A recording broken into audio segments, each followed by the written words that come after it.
नमस्कार। पिछले वीडियो के बाद काफ़ी लोगों ने कई इंपॉर्टेंट सवाल पूछे, जैसे ये सॉइल डिग्रेडेशन का डेटा थोड़ा एग्जैजरेटेड नहीं लगता, और साथ ही ये भी कहा कि प्रॉब्लम तो दिखा दी लेकिन सोल्यूशन क्लियरली नहीं बताया। सो ऑनेस्टली ये दोनों सवाल बिल्कुल वैलिड है, इसलिए आज की वीडियो में हम कामली स्टेप बाय स्टेप डेटा के सोर्सेज, एक्चुअल साइंस और प्रैक्टिकल सोल्यूशन सब कुछ क्लियरली समझेंगे। सो क्वेश्चन नंबर 1, क्या डेटा एग्जैजरेटेड है? सबसे पहले ये क्लियर कर लेते हैं, जो नंबर्स आपने पिछली वीडियो में देखे वो यूट्यूब ओपिनियंस नहीं थे। ये डेटा आता है United Nations Food and Agriculture Organization, United Nations conventions to combat desertifications, peer reviewed scientific studies. So दुनिया की 52% एग्रीकल्चरल लैंड ऑलरेडी डिग्रेडेड हो चुकी है। यूएनसीसीडी कहता है अगर हमने फार्मिंग प्रैक्टिसेस नहीं बदली तो 2050 तक अर्थ की 90% लैंड डिग्रेड हो सकती है। और एक और crucial fact, 95% human food soil से आता है। ये नंबर्स शॉकिंग लगते हैं क्योंकि सिचुएशन ही शॉकिंग है। ये एग्जैजरेशन नहीं है,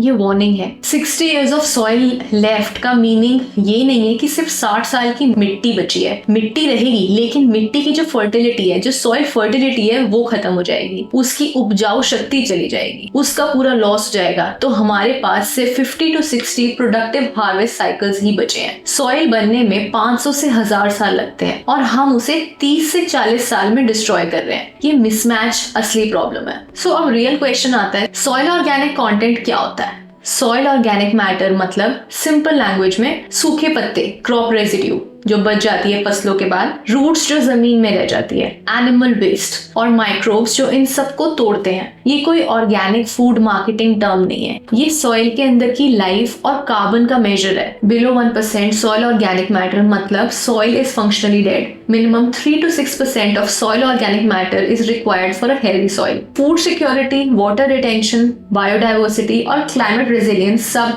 3 to 6% of soil organic matter के नीचे कोलैप्स करता है। मिट्टी कार्बन का स्टोर हाउस क्यों है? आमतौर पर हम सब कार्बन शब्द जब सुनते हैं तो हम सिर्फ पोल्यूशन, धुआं, गाड़ी, फैक्ट्री के बारे में सोचते हैं, पर सच ये है कि कार्बन सिर्फ दुश्मन नहीं है, कार्बन ही जिंदगी का आधार है। अब सवाल ये है कि ये कार्बन आता कहाँ से है और ये जाता कहाँ है? इसका सबसे बड़ा जवाब है मिट्टी। कार्बन मिट्टी तक कैसे पहुंचता है? सब कुछ शुरू होता है पेड़ पौधों से। पेड़ हवा से कार्बन डाइऑक्साइड लेते हैं, धूप की मदद से फोटोसिंथेसिस करते हैं और उस कार्बन को अपने तन, पत्तों, जड़ों और फसलों में बदलते हैं। फसल कटने के बाद जड़ मिट्टी में रह जाती है, पेड़ पौधे सूख जाते हैं, तो ये सारा कार्बन वापस मिट्टी में चला जाता है। मिट्टी के जीव कार्बन का क्या करते हैं? मिट्टी के अंदर बैक्टीरिया, फंगाई, कीड़े, अन्य जीव, ये सब मिलकर इस कार्बन को तोड़कर मिट्टी के अंदर बांध देते हैं। इस प्रोसेस से कार्बन हवा में उड़ता नहीं बल्कि मिट्टी के अंदर सालों, कभी सदियों तक स्टोर रहता है। हेल्दी सॉइल कार्बन को पकड़ के रखती है। स्टोर हाउस मतलब जहाँ कोई चीज सुरक्षित रखी जाए, जैसे बैंक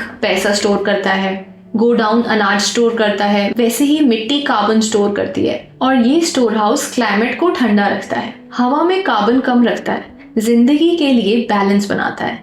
जब मिट्टी खराब होती है तो क्या होता है? जब मिट्टी को बार बार गहरा जोता जाता है, उसे खुला छोड़ दिया जाता है तो उसमें ऑर्गेनिक मैटर कम हो जाता है, तो मिट्टी का कार्बन छूट जाता है, कार्बन हवा में चला जाता है और ग्लोबल वार्मिंग बढ़ने लगती है। सॉइल डिग्रेडेशन क्लाइमेट चेंज को और तेज करती है। सोचो मिट्टी एक भारी स्पॉन्ज है, जब स्पॉन्ज गीला होता है तो पानी पकड़ कर रखता है, जब स्पॉन्ज सूख जाता है तो पानी बह जाता है। वैसे ही जिंदा मिट्टी कार्बन को पकड़ के रखती है, मृत मिट्टी कार्बन को छोड़ देती है। मिट्टी सिर्फ खाना ही नहीं उगाती, वो हवा से कार्बन पकड़कर धरती का टेम्परेचर भी संभालती है। इसलिए मिट्टी सिर्फ जमीन नहीं, ये धरती का कार्बन बैंक है।